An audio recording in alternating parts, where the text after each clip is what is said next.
मैं हूँ रियाद अंसारी। इस वक्त मैं महाराष्ट्र के तारीखी शहर औरंगाबाद से बात कर रहा हूँ और आज मैं एसडीपीआई की बड़ी शख्सियत जिनका नाम है मोहम्मद शफ़ी साहब, national vice president SDPI party के हैं, एक ज़िम्मेदार है। आप सबको पता है कि महाराष्ट्र में इलेक्शन की हलचल हो चुकी है।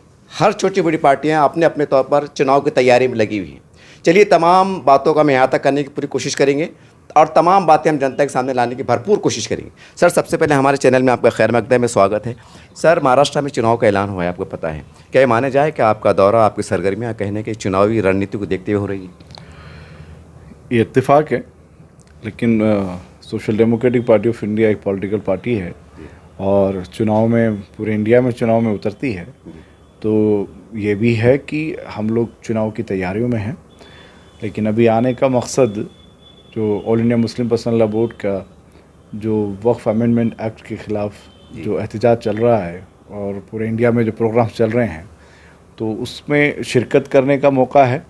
और साथ ही साथ आप भाइयों से बात होकर ये भी मैसेज देने का है कि इस वक्त social democratic party of India वो एक, मैं वाहिद बोलने में सबको अजीब लगेगा, लेकिन जो स्ट्रगल कर रही है, जो यहाँ के कॉन्स्टिट्यूशन और यहाँ की डेमोक्रेसी को ध्यान में रखकर जो यहाँ के तमाम लोगों के हुकूक के बारे में बात कर रही है, और ख़ास तौर पर जो माइनॉरिटी नहीं बल्कि मुसलमानों के जो अहम इश्यूज़ हैं जी, उस पर बढ़ चढ़ कर बोलती भी है। हमारे लोग जेल में भी जाते हैं क्योंकि वो हक़ की आवाज़ बुलंद करते हैं। तो जो हमारे सदर मोहतरम हैं, all India president MK Faizi साहब, क्योंकि आपको ये ध्यान होगा कि पूरे इंडिया के अंदर जैसे ये बिल आया, उसी 13 तारीख को पूरे इंडिया में हम लोगों ने एहतजाज किया, उसकी प्रतियां फाड़ी, उसकी प्रतियां जलाईं और ये कहा कि ये जो बिल है न सिर्फ मुसलमानों के लिए बल्कि पूरे इंडिया के भारतीयों के लिए ये बहुत बड़ा एक तरह से उन्होंने एक अटैक किया है घर में। जो सर्जिकल अटैक करने वाले जो ये क्या क्या प्रोपेगेंडे से जीते हैं, उन्होंने अपने घर में ही अटैक कर दिया है और देशवासियों पर ही अटैक है, एक तरह का आपस में बांटने का, सांप्रदायिकता की। पहले भी आपको मालूम है जिस तरह से ये लोग CAA बनाए हैं, CAB को, वो उसमें भी उनकी नीतियां मालूम है और तब भी ये लोग सांप्रदायिकता के नाम पर लाए हैं और अब तो इन्होंने पूरे हदें पार कर दी हैं। अभी तक इंडिया में ऐसा जितने भी काले कानून आए हैं उनकी हम पहले से ही भर्त्सना करते हैं, उसको हम लोग पहले भी कंडम करते हैं, लेकिन ये उन सबसे ख़तरनाक कानून आया है जिन्होंने अपने ही देश में अटैक कर दिया इस कानून के ज़रिए से, जिन्होंने संविधान को साफ तौर पर नहीं माना जैसा है। जैसे आप देखते हैं कि जो उसमें वायलेट किए हैं आर्टिकल 14 से लेकर 28-29 तक, जो समानता का अधिकार है, जो व्यक्ति की जाति जो अपनी आज़ादी का, स्वतंत्रता का जो उसका अधिकार है, आज़ादी के साथ जो तमाम मज़ाहिब को जो अपने धर्म की आज़ादी है, क्योंकि कॉन्स्टिट्यूशन के हिसाब से तमाम मुसलमान हों, सिख हों, ईसाई हों, वो अपने मज़हब को फैला सकते हैं, वो अपने मज़हब की दावत दे सकते हैं। यहाँ तक है, यहाँ तो जो मज़हब में वो अपने मस्जिदों में, मतलब कब्र में जहाँ उनको दफनाया जाता है, ये तो उसको ही छीन रहे हैं। तो इतने पापी लोग हैं, ये बोल सकता हूँ मैं, जिस तरह से ये कानून बनाया है। तो उसके एहतजाज के लिए भी जो पूरे इंडिया में हम लोगों ने उसको उसी वक्त में बड़े बड़े प्रोग्राम्स किए। एक ही दिन में जो सावरकर की थीम पे अभी काम करने वाले सावरकर की तरह ही पहचाने जाएंगे, क्योंकि वो जो जिस तरह से अंग्रेज़ों के लिए काम करते हुए काम किया, इसी तरह से फांसीवाद का काम करते हुए मुसलमानों को धोखा देने वाले इस वक्त के नीतीश कुमार और चंद्रबाबू नायडू, हमने एक ही दिन में बिहार में भी और आंध्र में भी हज़ारों लोगों का बड़ा बड़ा पब्लिक प्रोग्राम किए। उससे ये डर गए। फिर जब हमारे राष्ट्रीय अध्यक्ष वहाँ जंतर मंतर पे जो all India Muslim personal law board ने उसका जो कॉल दी थी, उस प्रोग्राम में जाने के वक्त में रमज़ान की शुरुआत का आपको ध्यान होगा, जो रमज़ान के अंदर जो उसका प्रोटेस्ट कॉल किया था, तो उसको उसमें शामिल होने जा रहे थे। उस वक्त में एयरपोर्ट से ही अरेस्ट कर लिया ED ने। वो ED जिसको अभी खुद सुप्रीम कोर्ट के चीफ जस्टिस ऑफ इंडिया भी कह रहे हैं कि आपकी ED को थोड़ा कंट्रोल करिए। आपकी ED को बोले तो छोटी बात नहीं है, वो है ना, पर्सनल करके वो जो एक बड़ा रिमार्क है, वो छोटा रिमार्क नहीं है।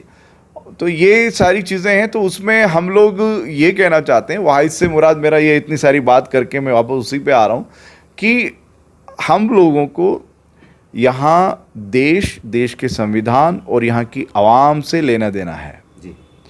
यहाँ की जो गंगा जमनी तहजीब है ये ये गुलिस्तां है, ये गुलदस्ता है जी है। इसमें हर रंग के फूल चाहिए, उन्हें सिर्फ एक रंग चाहिए। एसडीपीआई को तमाम रंग चाहिए।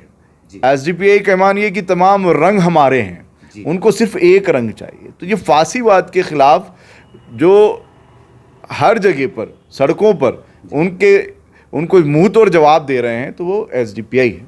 इसलिए social democratic party of India को मैं ये सोचता हूँ कि हमारे तमाम देश की, और ख़ासतौर पर मैं अभी महाराष्ट्र में बैठा हूँ, महाराष्ट्र में इलेक्शन आने वाले हैं, मैं ये सोचता हूँ कि महाराष्ट्र वासियों की जिम्मेदारी है, क्योंकि ये उनकी पार्टी है। यहाँ पर आपको कोई ख़ानदानी आदमी नहीं दिखेगा, एक मालिक नहीं दिखेगा जी, आपको यहाँ मालिक नहीं दिखेगा। आपको ये भी पता नहीं रहता है बहुत सारे लोगों को प्रेसिडेंट कौन है जी। कल उनका बेटा नहीं बन सकता यहाँ पे जी। यहाँ पर एक डेमोक्रेटिक सिस्टम है हमारा। तो ये जो पार्टी है ये देश को समर्पित है। ये मूवमेंट ही ऐसा हमारे बुजुर्गों ने बनाया है आज ही के दौर में। तो ये जो ये सोशल डेमोक्रेटिक पार्टी है, इसको जिताने की जिम्मेदारी आवाम की है, क्योंकि जब social democratic party of India के लोग लोकल बॉडी से लेकर पार्लियामेंट तक चुने जाएंगे, तो इट मीन्स उन्होंने अपने आप को चुना है। यहाँ उनको पूरी आज़ादी है अपने धर्म की, समाज की, जाति की, अपने हक अधिकार की बात करने की। ये है सोशल डेमोक्रेसी। सर एक सवाल है, जैसा अभी आपने कहा कि वक्फ बोर्ड के प्रोग्राम के लिए आप औरंगाबाद तशरीफ़ लाए हैं। सर एक सवाल है कि मोदी जी जब से हरकत में आए हैं, जब से उन्होंने एक दखल देने का काम किया है, तो पूरे मुस्लिम पर्सनल लॉ बोर्ड, उलमा इकराम, बड़े बड़े आलम दीन रास्ते पे आ गए हैं। सवाल ये साहब कि 35 साल के 50 साल से जो वक्फ की लूटमार चल रही थी कानून की फ्रेम में रहकर, तो जब इनको दर्द क्यों नहीं सताया कि ये यतीम की ज़मीन है, गरीब की ज़मीन, जैसा हाथ चिल्ला रहे हैं, लाखों के मजमे भरा रहे हैं, रास्ते पे आ रहे हैं। सवाल है ना सर, ये बहुत तल्ख सवाल है। आपका सवाल एकदम सही सवाल है। मैं उस सवाल को कंडम नहीं कर सकता। मैं ये कह सकता हूँ कि अल्लाह ताला ने इनके ज़रिए से सबको अवेयर किया है। दोनों चीज़ें इसमें आइंदा आने वाले वक्त के अंदर जो है ये दोनों चीज़ें होंगी कि एक तो हमारी जो औकाफ़ की जो प्रॉपर्टीज़ है, तो जहाँ उन्होंने ये काम किया वहाँ हम लोग ये भी हिकमत को समझें कि इस बहाने आज पूरे इंडिया को ये पता लग गया है कि ये यतीमों के लिए, गरीबों के लिए, मिस्किनों के लिए, बेवाओं के लिए, जो उनके हक अधिकार के लिए अल्लाह ने औकाफ़ जो वक्फ का जो मामला है, उस वक्फ को भी जो कम्युनिटी है वो समझना है। लेकिन इसमें सीधा कम्युनिटी को नहीं बोल सकते या उलमाओं को ही सीधा नहीं बोल सकते। इसमें हो क्या रहा है कि ऑलरेडी ये जितनी भी पॉलिटिकल पार्टीज़ हैं, इसमें आपको सेकुलर पार्टीज़ को बोलना पड़ेगा। और सेकुलर पार्टीज़ बोलने के साथ साथ ही आपको ये देखना पड़ेगा कि लोग जो पार्टी जिन लोगों को CWC में चुनती है या स्टेट बोर्ड में चुनती है, उसका एक तरीका है ना मुतवल्ली को चुनने का, तो पार्टी लाइन से चुनती है, कम्युनिटी लाइन से नहीं चुनती है। इसलिए उलमाओं का अभी तक ये था कि जब ये गलत हो रहा था तो उसमें उनको बोलना चाहिए था, नहीं बोलना चाहिए बोलकर नहीं है, लेकिन हर सेकुलर पार्टी इसमें मजे कर रही थी जी। और वहाँ जिनको भेज रही थी कुछ ना कुछ ले दे के भेज रही थी, तो वो वहाँ जाके क्रीम खाना खिलाना, तो ये चल रहा था। तो अभी क्या है, कम्युनिटी अवेयर हो गई है। मुझे ये उम्मीद है इंशाल्लाह कि आने वाले वक्त के अंदर अब जो भी लोग डाका डालने वाले डाकू थे, क्योंकि डाकू अंदर हो या बाहर हो डाकू ही होते हैं, उनको आप ये कह कि यार नहीं ये मुसलमान है तो ये डाकू नहीं होगा, है ना, सरकार है तो वही डाकू होगी। ऐसे मुसलमान भी डाकू हैं जो अपनी कौम की ज़मीन को, अल्लाह की ज़मीन को अगर वो कब्ज़ा करते हैं तो वो ज़्यादा बड़े गुनहगार हैं, है ना। तो वो ज़्यादा बड़े गुनहगार हैं कि वो लोग ईमान होते हुए बेईमान हैं, तो उनका ईमान किस काम का है। तो ये भी एक आपकी बात सच्ची बात है कि जिन लोगों ने इस तरह से कब्जे किए हुए हैं उन्हें भी समझना पड़ेगा और कम्युनिटी को सोचना पड़ेगा कि ऐसे लोगों को आने नहीं दे आगे, उनके खिलाफ भी एहतजाज करना पड़ेगा आने वाले वक्त में। लेकिन अभी वक्फ को बचाने का मसला है, जो 48 संशोधन वो लेकर आए बहुत ख़तरनाक लेकर आए हैं। वक्फ का यूज़र का हो या जो उसमें नॉन मुस्लिम्स की एंट्री का हो, और अभी बहुत अच्छी बहस हुई है। मैं खुद भी पार्लियामेंट में था, हम लोग भी पिटिशनर हैं। एक्ट के फ़ौरन बाद जो है 1 और 2 पिटिशन में हमारी एक पिटिशन है। सर एक और एक सवाल है, देखिए सर कि मैं एक बार वक्त पे CEO के पास, आपके पास गया था, मैंने कहा था सर, एक सवाल किया था कि सर वक्फ बोर्ड के अंदर ऐसा प्रावधान क्यों नहीं है कि जो बेघर गरीब लोग हैं, यतीम है, यसीर है, उनको हम 20-30 का प्लाट दे, 2 रुपये का प्लाट दे, वो बेचारे झोपड़ा बना के रह ले। एक सवाल ये है, तो उनका जवाब आया था कि बोले वक्फ के कानून में इसकी गुंजाइश नहीं है। इसकी गुंजाइश बिल्कुल नहीं है कि हम किसी गरीब को बिठा दें, जबकि करोड़ों करोड़पति, धन्ना सेठ, मुन्ना सेठ, पॉलिटिकल लोग बढ़िया थे। और दूसरी तरफ एक आदिवासी समाज, एक पिछड़ा समाज जो एक फ़ख्र से नारा लगाता है, जो सरकारी हमारी, वो जाके बैठ जाते हैं, उनकी कॉलोनियाँ आबाद हो जाती हैं, कुछ केसेस चलते हैं, विधानसभा में कानून पास होते हैं, लीगलाइज हो जाते हैं। तो आपको लगता नहीं कि मुसलमानों के साथ इससे ज़्यादा गिरी हुई बात, इससे ज़्यादा बदनसीबी बात को हो नहीं सकती? देखिए, मैं उसमें अगर आप पूरा एक ग्राउंड देखेंगे या उसके पीछे आप जो सालों से चला आ रहा है कि एक तो यहाँ पर जो लीडर्स हैं और जो ख़ास तौर पर सेकुलर पार्टीज़ हैं, उन्होंने मुस्लिम्स को ऑर्गेनाइज होने ही नहीं दिया।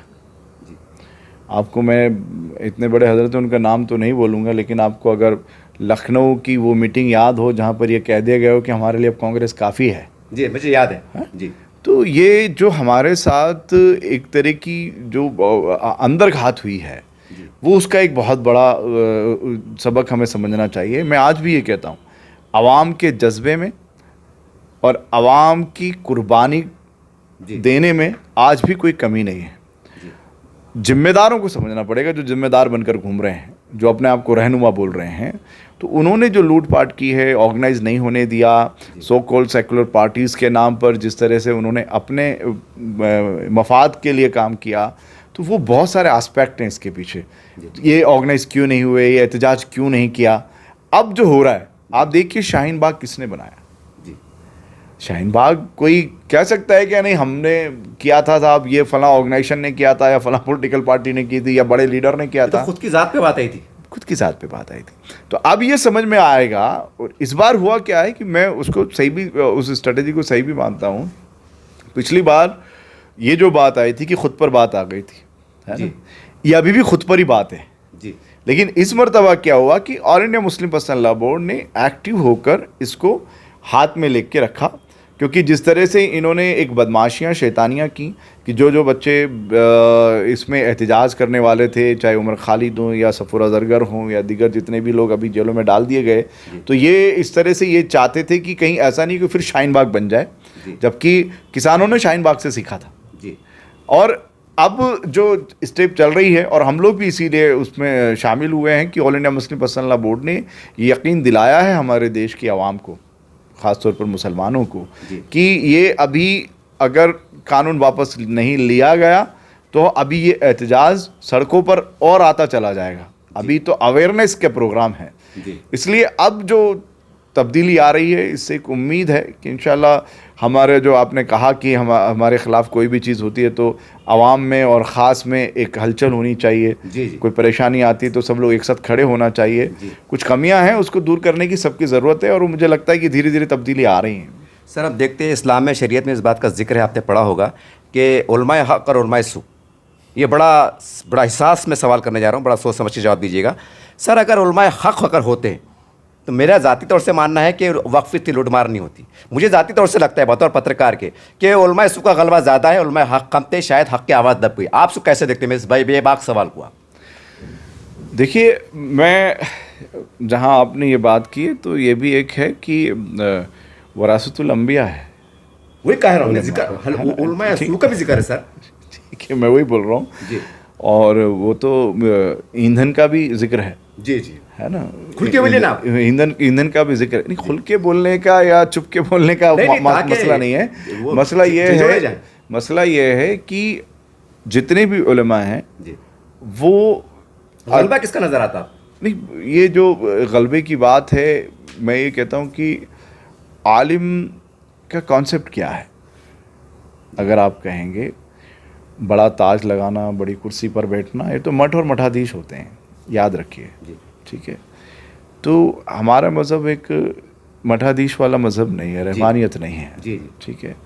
और यहाँ पर ऐसा नहीं है कि जो है निकाह पढ़ाने के लिए या इसके जनाजे की नमाज पढ़ाने के लिए कोई काजी या आलिम आना चाहिए। मैं मेरे माँ बाप की पढ़ाना चाहिए। अब मेरे घर में मेरे घर वाले जो हैं वो पढ़ा सकते हैं। तो आप अगर उनको उस तरह से मेरे सामने पुजारी के हिसाब से बात करेंगे तो वो इस्लाम में है ही नहीं, तो मैं उसके बारे में कैसे जवाब दे सकता हूँ, ठीक है। तो अब रही बात, जो आलिम लोग हैं उन्हें समझना पड़ेगा कि कुर्बानी ली नहीं जाती, कुर्बानी दी जाती है। है ना। और जब कोई काम आता है तो नबी अलैहि सलाम जब काम बांट रहे तो सबसे पहले खुद आगे बढ़ते थे। जब मसला आया तो जब तक लोग उठकर आए तो नबी अलैहि सलाम वापस आ रहे थे, बोले नहीं कोई नहीं है, मैं देख के आ गया, है ना। तो वो बात तो सही है कि लक़द कान लकुम फ़ी रसूलिल्लाहि उस्वतुन हसना, वो फ़र्ज है हम पर और वो सब पर फ़र्ज है। तो ये भी हमें समझना पड़ेगा कि कौन मस्जिदों के ट्रस्टी हैं, कौन वहाँ के सदर हैं, या कौन जो इंतज़ामिया चलाने वाले लोग हैं उनका अमल क्या है। तो ये जो आलिम हैं उनको समझना चाहिए, ठीक है। और वो जब आलिम समझ जाएंगे और वो उस पर एग्जीक्यूट करेंगे, अमल करेंगे, क्योंकि लिमा तक़ुलूना मा ला तफ़अलून, वो कहते क्यों तुम करते नहीं। तो मैं किसी के बारे में कैसे कह सकता हूँ? मैं ये कह सकता हूँ कि अल्लाह ने एहतिसाब बताया है जी, मैं मेरी गरबान में झांकते रहना चाहिए, अपना मुसाहिबा करते रहना चाहिए। मुसाहिबा का बहुत बहुत ज़रूरी है वो एहतिसाब जी। तो वो जो एहतिसाब है वो हर एक को इंडिविजुअल करना चाहिए जी। मैं आपको कहूँ चोर, मैं कहता हूँ कि मैं चोर हूँ क्या, पहले मेरे को चेक कर लूँ। मैं आपको गलत कहने से पहले मेरे को चेक करना है। इसलिए हर उलमा की ज़िम्मेदारी है ये जो फतवा देना या कोई भी चीज़ को करना, वो सोचना चाहिए, क्योंकि मैं हिसाब किताब करने वाला नहीं हूँ। मैं आपको ये बताने वाला नहीं हूँ कि नहीं आप गलत हो, आप सही हो, वो अल्लाह बताएगा जी। और जिसको अल्लाह और अल्लाह के रसूल, कुरान और सुन्नत पर यकीन है, वो गलत नहीं करेगा जी। और वो गलत कर रहा है तो फिर मैं आलिम क्यों बोलूँगा उनको जी, उनका जवाब वो खुद देना है। चलिए सर, अब चुनाव पे आ जाते हैं। थोड़ा सा ये वक्फ की पर थी। चुनाव के अंदर महाराष्ट्र हम देख रहे हैं कि आजकल युवतियों का ज़माना है, इत्तेहादी पार्टियाँ हो रही हैं। आप चुनाव के अंदर अकेले चलना पसंद करेंगे कि किसी के साथ इत्तेहाद से चलना पसंद करेंगे? हम हमेशा इत्तेहाद पसंद करते हैं। मतलब कांग्रेस पार्टी है, राष्ट्रवादी है। मैं समझ गया आपकी बात। इत्तेहाद के माने हम इत्तेहाद में समझते हैं, वो लोग नहीं समझते हैं। आपने कभी पेशकश की? नहीं, हमारे साथ अभी आप देखिए बिहार में इलेक्शन हुआ था तो आपके प्रकाश अंबेडकर हमारे साथ अलायंस में थे और पप्पू यादव अलायंस में थे, चंद्रशेखर रावण अलायंस में थे। इसके पहले जो असेंबली इलेक्शन हुए, तो अलायंस के लिए हमारी तरफ से कहीं दिक्कत नहीं होती है। हमारा ये रहता है कि कौन पार्टी आवाम के भले के लिए सोचती है, जो सेकुलरिज्म बोलने के लिए, फ्रॉड करने के लिए ना हो, सेकुलरिज्म को सही तौर पर अपनाती है, वो हम उन सब के साथ अलायंस करने के लिए तैयार होते हैं। मेरा सवाल ये भी है सर, उसके अंदर शरद पवार साहब है, उद्धव ठाकरे साहब है, राहुल गांधी साहब है, नाना भट्टो साहब है, क्या बड़े लेवल पे, हाई कमान लेवल पे आपसे बिल पेशाफा मुलाकात करने वाले? क्योंकि बड़ा एहसास मसला है ये, क्योंकि देश का संविधान खतरे में है, कभी क्या क्या खतरे में, इस नज़रिए से देखिए इनकी पार्टी खतरे में है। अगर हाँ, इनको अगर संविधान और देश ये सब समझ में आता तो ये इंडिया के नाम पर, इंडिया अलायंस के नाम पर क्या क्या खेल खेले हैं। ममता जी कहाँ हैं, राहुल जी कहाँ हैं, लालू जी कहाँ हैं, ये सब लोग टाइमली हैं, ये अपने आप को बचाने की लड़ाई में लगे हुए हैं। क्या बात करना है उसमें? अब इनको अगर देश की फिक्र है तो कभी भी आ जाए, हम तैयार हैं। सर एक सवाल ये है कि सवाल हमेशा गर्दिश करते रहता है देश के अंदर कि मुसलमानों की अपनी पार्टी या अपना मुस्लिम पर चेहरा, हरा मतलब परचम, मुस्लिम नुमा चेहरा, मुस्लिम नुमा मतलब पार्टी, इसकी बहुत ज़रूरत है। इसके साथ भी हम सियासी सफ़र हम कामयाब हो सकते हैं कि हमें गैर मुस्लिम के साथ यानी किसी और झंडे के तले चलना हम कामयाब हो सकते हैं? ये बड़ा अजीब सवाल है। आपने सवाल तो अजीब ही किया है। नंबर एक तो ये कि हमारा एक रंग नहीं है, हरा है तो मुसलमानों का, ये हिंदुस्तान में ये लोगों का कॉन्सेप्ट है, ये उन लोगों का कॉन्सेप्ट है जो हमें रंगों में बांटना चाहती है। मुसलमानों के सारे रंग है, मुसलमानों पार्टी है इंडिया के। मैं क्या कह रहा हूँ, आप हरे रंग पे बात करें। जी जी, हरे रंग की पार्टी है ना, हमारा हिंदुस्तान में। समझे नहीं, ये जो कह रहे हैं कि ये जो लीड कर रहे हैं, ये अगर ये कहते हैं कि हरा रंग है इसलिए हम मुसलमानों का झंडा लेंगे या मुसलमान हमारे साथ आना है, वो फ्रॉड है जी। इस्लाम में सारे रंग हमारे हैं जी, इस्लाम किसी रंग के खिलाफ नहीं है। बता दो मुझे इस्लाम में कि ये वाला रंग मत मानना। हम तो जाफरान भी हमारा है, भगवा भी अपना है। जाफरान बोले तो वो उसको भगवा बोल रहे हैं। अच्छा जी, आप उर्दू और हिंदी को समझ रहे हैं। जी। जाफरान भी हमारा, तिरंगा हमारा है कि नहीं? जी है। तिरंगा में सफ़ेद भी है, हरा भी है और लाल भी है। लाल, ये जाफरानी भी है, और भी रंग पूरे इंडिया में है ना, वो सारे रंग हमारे हैं। इसलिए हम लोग ये देश में सबको साथ लेके जाना चाहते हैं। नंबर एक, ये देश कभी भी कोई एक रंग से इसको नहीं चला सकता जी। ये देश की, मैं आपको, आप भी अगर पूरी हिस्ट्री उठा के देख लीजिए, और आप अगर मुग़ल पीरियड की भी बात करेंगे या औरंगज़ेब रहमतुल्लाह अलैह की बात करेंगे या उसके पहले जो बादशाह हुए उनकी बात करेंगे, सबको साथ लेकर चले हैं, सबके लिए काम किया है, सबको साथ में रखा है। हाँ, हक पर रहना चाहिए। वो हक पर रहने के लिए हर एक जाति धर्म को अपना एक एम्पावरमेंट के लिए उसको पॉलिटिकल एम्पावर होना ही पड़ेगा। बगैर सियासी इक़्तिदार के आप कुछ भी नहीं कर सकते। इसलिए मुसलमानों को भी अपना सियासी इक़्तिदार के बारे में फ़िक्र करना चाहिए। इसीलिए मुसलमानों के ज़रिए से बनाई हुई social democratic party of India तमाम की पार्टी है, लेकिन ये इसलिए बनाई है कि आपको ये समझ में आए कि यहाँ दो संविधान नहीं है, फिर आपकी हालत क्यों है ऐसी, है ना जी। और फिर जितनी इतनी सारी सेक्युलर पार्टीज़ हैं, उसके बावजूद भी आपको इतना टारगेट कैसे कर लेता है एक फासिस्ट लोग आपको जी। तो जो यहाँ फ्रॉड चल रहा है, उस फ्रॉड को मिटाने के लिए, उस फ्रॉड का मुकाबला करने के लिए, चाहे फासिज्म का मुकाबला करना हो, चाहे जो ये फ्रॉड करके सेकुलरिज्म के नाम पर जो मुसलमानों के साथ अब तक जो किया गया है, आप देखिए जितने काले कानून, यूएपीए कौन लेकर आया? ये यूपीए यूएपीए में फ़र्क नहीं है। अच्छा, ठीक है ना, ये यूपीए यूएपीए लेकर आई है, सिर्फ बोतल बदल गई, शराब हुई है। तो जो ईडी बनाने वाले आज खुद वहां पहुंच गए हैं। यही पी चिदम्बरम ईडी किसने बनाया है? तो दो है, एक जो नफरत के साथ आ रहे हैं और एक पीछे जो हमारे खंजर मार रहे हैं। तो एक सामने से आ रहा है, एक पीछे से आ रहा है। ठीक है, तो हम ये कह रहे हैं कि आप डॉज दे के इधर हटिए, आप दोनों अपना मुकाबला नहीं कर सकते, हम लोग ये देश को बचाएंगे। अब ये है हमारी नीति। सर, ये आखिरी सवाल है मेरा। सर, आज मौजूदा हालात में पूरे देश में हम समझते हर जगह का हिंदू मुस्लिम में दूरियां देखी जा रही, नफरतें देखी जा रही, कभी मंदिर की बात हो रही, कभी मस्जिद की बात हो रही। इसका सबसे बड़ा रीज़न, और ये 10-15 साल में देखने में आया, सबसे बड़ा रीज़न किस वजह को मानते हैं? क्या वजह है? इसका सोल्यूशन, हल क्या है? ये आखिरी सवाल है। हम खुद हैं जी, हम खुद हैं, मुसलमान हैं। किस तरह से हैं वो? इस तरह से आप, उन्होंने ये किया, वो किया, उन्होंने ये कॉन्स्पिरेसी की, वो हमेशा हमारे ख़िलाफ़ कभी कभी फसाद फैलाते हैं, या वो दंगे करते हैं, या हमारे खिलाफ़ जहाँ भी ये गवर्नमेंट में होते हैं वो आशान धारा जैसे गलत कानून लेकर आते हैं गुजरात से, और या अभी जिस तरह से जो एंटी पीपल्स पॉलिसीज़ को वो ना दिखाकर सारा ये दिखा रहे हैं कि हम लोगों ने मुसलमानों की चूड़ियाँ टाइट कर दी है। ये जितने भी कानून आ रहे हैं मुसलमानों के ख़िलाफ़ आ रहे हैं, या 370 हो, ट्रिपल तलाक हो, या एनआरसी हो, या ये अपना जो निकला है सीएए हो, या अभी जो ये हाल में आ गया है औकाफ का, या अभी आने वाला यूसीसी है। हम एक तरफ ये देखते हैं कि ये एक पर्टिकुलर आरएसएस और ये जो लोग हैं वो काम कर रहे हैं जी। ठीक है जी, आप क्यों नहीं कर पाए? ये भी तो सवाल होना चाहिए ना जी। एक नफरती शैतानियत काम कर रही है, तो जो अपने आप को हक बोलने वाला है उसने मेहनत कितनी की है, लोगों को ऑर्गेनाइज कितना किया है जी। वो जो उसका मजहबी फरीज़ा था कि हम लोग ये बोलते हैं ना कि 40 घर राइट, 40 घर left and front and back जी, ये पड़ोसी हमारे जी। वो कोई भी अगर भूखा है, तकलीफ में है, उसके साथ खड़ा होना है, उसकी जाति धर्म नहीं देख सकते आप जी। तो क्या आपने जो SC ST भाई हैं, दलित भाई हैं, उनको साथ बैठा के खाना खिलाया क्या? आप भी तो उनको ऐसा समझे हैं। हमें एक एहतिसाब वो भी करना चाहिए। दूसरा, आप जो किसानों की समस्या हो, मजदूरों की समस्या हो, या बेरोजगारों की समस्या हो, कौन मुसलमान बनकर कि नहीं हम आपके लिए खड़े होंगे, आपको इंसाफ दिलाएंगे। एक इंसाफ दिलाने वाली कौम इंसाफ के लिए कटोरा कैसे ले सकती है? तो मुझे वो, इसीलिए हम लोग अभी मतलब कहते हैं कि ये काम करते करते इस बात को समझे हैं कि एक बदलाव ज़रूरी था, उस बदलाव को हम लाए हैं। एक आलिम का मुझे अभी वो इंटरव्यू याद आ गया, उन्होंने एक शेर पढ़ा था और मुझे बहुत अच्छा लगा। वो दो बात की थी उन्होंने कि देखिए कि एक तो आप ये सोचते हैं कि ये जो सियासत है गंदी है, दलदल है, कीड़ा है, कचरा है, फिर तो आप तारीख़ को नहीं जानते, अपने आप को नहीं जानते हैं जी। सियासत तो आपका फरीज़ा है, जिम्मेदारी है जी।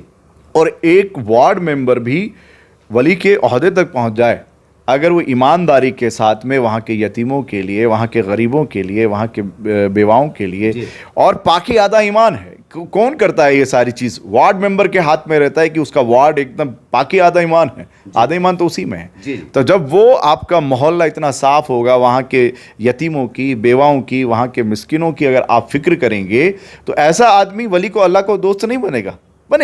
तो वो जहन भी रखना चाहिए था कि सियासत को कैसे हम पाक तरीके से कर सकते हैं, अच्छे तरीके से कर सकते हैं, तमाम जो इंसानों को हम कैसे फ़ायदा पहुंचा सकते हैं। नफ़े वाली आप उम्मत हो तो आपने नफ़ा पहुंचाने के लिए ये वाला फील्ड क्यों छोड़ दिया, या आपने वो कलेक्टिव एफर्ट्स क्यों छोड़ दिए? ये एक बात है। तो उसी को रख कर हमारे जहन में कि हम देश को कैसे संभालना है, तो हम लोग उस स्टेज तक तो आ गए हैं कि ये बता दें, है जी ना? लफ्ज़ अलग अलग होते हैं, कभी आप सुल्तान बोलते हैं, जैसे ये आजकल क्या बोलते हैं, हमारा बीच बीच में राजा राजा है, राजा बोल दिया, लेकिन हुक्मरान है, जो भी। हुक्मरान है। जी। तो ऐसे ही एक लफ्ज़ है, प्रधान सेवक को वो भी बोल सकते हैं जी कि बच्चा कासा उल्टा करके जी तख्त बना कर बैठ गया। कासा आपको मालूम है, हाँ पहले कटोरा जो होता जी, है हाँ। मांगने वाला, जी। कि बच्चा कासा उल्टा करके तख्त बना कर बैठ गया, बरसों बाद पता चला है इस घर की किस्मत में सुल्तान भी है। जी तो हमें ये बताते हुए और ये लोगों के अंदर एक कॉन्फिडेंस देते हुए हम ये काम को कर रहे हैं कि ये सियासत इधर ऐरो गैरों का काम नहीं है। जी यह सियासत हक वालों का, कुर्बानी देने वालों का, जो कि जेलों में जाने से नहीं डरते, जो कि अस्पताल में जाने से नहीं डरते, और जहां उनको जाना ही है कब्र में वहां जाने से नहीं डरते, ये उनका काम है। तो social democratic party of India ये काम पर निकल पड़ी। सर, मुझे लगता है कि मेरा सवाल का जवाब मुझे पूरी तरह से मिला नहीं। क्या आपको लगता है, मैं और खुल के पूछ रहा हूँ, क्या मुसलमानों के चंद बड़े मुसलमान के लीडरों के गैर ज़रूरी बयानात से हिंदू मुस्लिम के अंदर दूरियां बढ़ी हैं? देखिए लगता है आपको ऐसा? जो नहीं, देखिए उसमें अगर आप कहेंगे तो सबसे बड़े नफरती कौन कौन बोल रहे हैं, योगी की भाषा देखिए, या वो एक 4-5 कौन कौन, ये नाम भी मैं उनका बोलने में थोड़ा ऐसा लगता है कि मेरी ज़ुबान ख़राब होगी, जो कभी भी वो धर्म संसद की बात करते हैं, बयानबाजियाँ वो भी देते हैं। ये आरएसएस के लोग क्या क्या बयानबाजियाँ देते हैं, तो फ्रैक्शन तो उन्होंने भी किया है, वो एक बात है। लेकिन मैं ये जानता हूँ कि मुझे मेरे इस दीन ने ये सिखाया है, कुरान ने ये सिखाया है कि आप किसी गलत बात का भी या ख़राब बात का भी जी अच्छे तरीके से जवाब दो। जी इसलिए मैं ये कहूँगा कि अगर हम भी ऐसा कर रहे हैं तो वो हम उनको प्रमोट कर रहे हैं। जी। तो जो लोग ऐसा बयानात देते हैं जो बीजेपी आरएसएस को सूट करता है, वो गैर जिम्मेदाराना बयान है। जी उसकी हम कभी भी उसको हम कंडम करते हैं, उसकी कभी भी जो है ये नहीं कहेंगे कि यार ये मुसलमान है तो इसने अच्छा कह दिया।